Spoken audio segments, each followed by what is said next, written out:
Hey guys, what's up? Hasero here and welcome back to the channel. Today DICE released their first free DLC, the Battle of Jakku. This battle has been decisive in control over the universe and will play an important role in The Force Awakens. You wanna know what happened and why it happened? Then you're at the right place. There will be no spoilers for The Force Awakens, so don't you guys worry. I will only be telling you the information you need to know to better understand the current state of the Star Wars universe.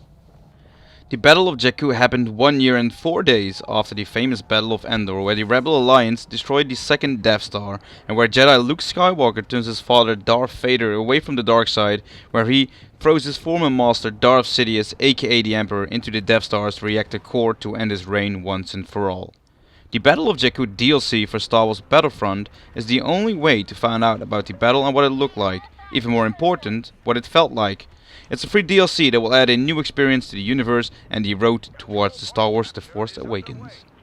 Now, before telling you about the Battle of Jakku, I want to give you guys a quick heads up on the current state of the galaxy. A lot of people assume that with the Death Star destroyed and their Imperial leaders annihilated, that the war is over and that peace has been restored to the galaxy. But this is unfortunately far from true, you could say quite the contrary.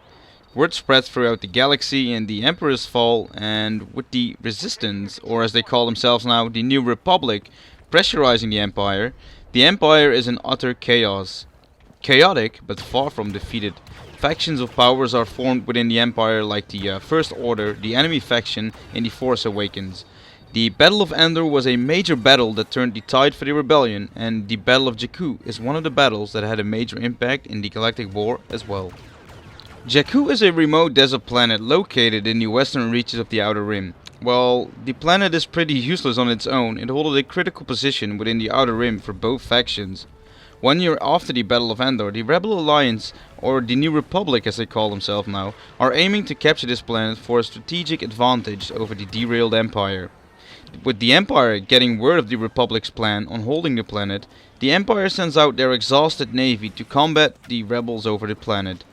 The Republic forces planned a bold move to capture the Inflictor, an Imperial-class Star Destroyer which was assigned to hold the planet for the Empire, sending the Imperial defector Thane Kyrell and a number of former Imperials to board the ship and disable its hyperdrive and self-destruct mechanism. The battle, while technically in the Empire's advantage from the beginning, soon turned into a trap, with the New Republic soldiers assaulting the concentrated Imperial positions from multiple sides at once, both on the ground and both in space. With the Imperials no longer having the martial advantage it once had in the years before Endor, bad tactics and bad leadership made the Empire lose its grip on the battle bit by bit. Eventually, as the New Republic soldiers boarded the Star Destroyer Inflictor in orbit, Captain Shienna Ray, commander of the vessel, attempted to activate the ship's self-destruct, only to discover that the boarders had already disabled it. Seeing no other option, as well as seeing a way to leave the Empire while keeping her oath, reordered her crew to evacuate and then scuttled the ship by crashing the Star Destroyer onto the surface of Jakku, sending shockwaves across the entire desert planet.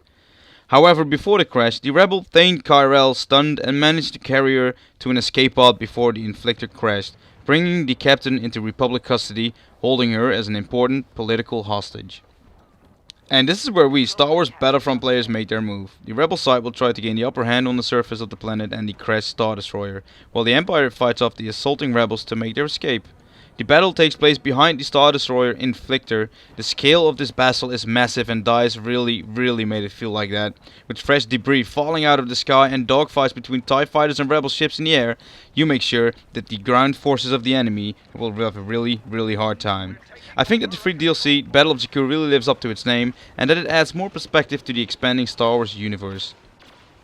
Eventually, the battle had ended in a decisive defeat for the Galactic Empire, and over the months, both factions left the planet to leave it in ruins. And this, 29 years later, is where the Star Wars The Force Awakens starts.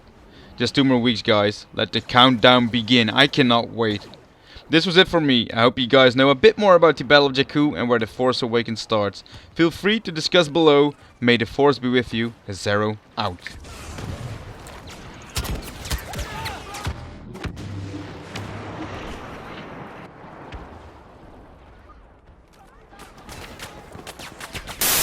Hey guys, did you like the video? Make sure to subscribe to my channel, that would really help me out a lot. Also, if you're interested, check out my other social media platforms. I live stream on Twitch, and I Twitter a lot on Twitter. Stay classy guys, Hasero out.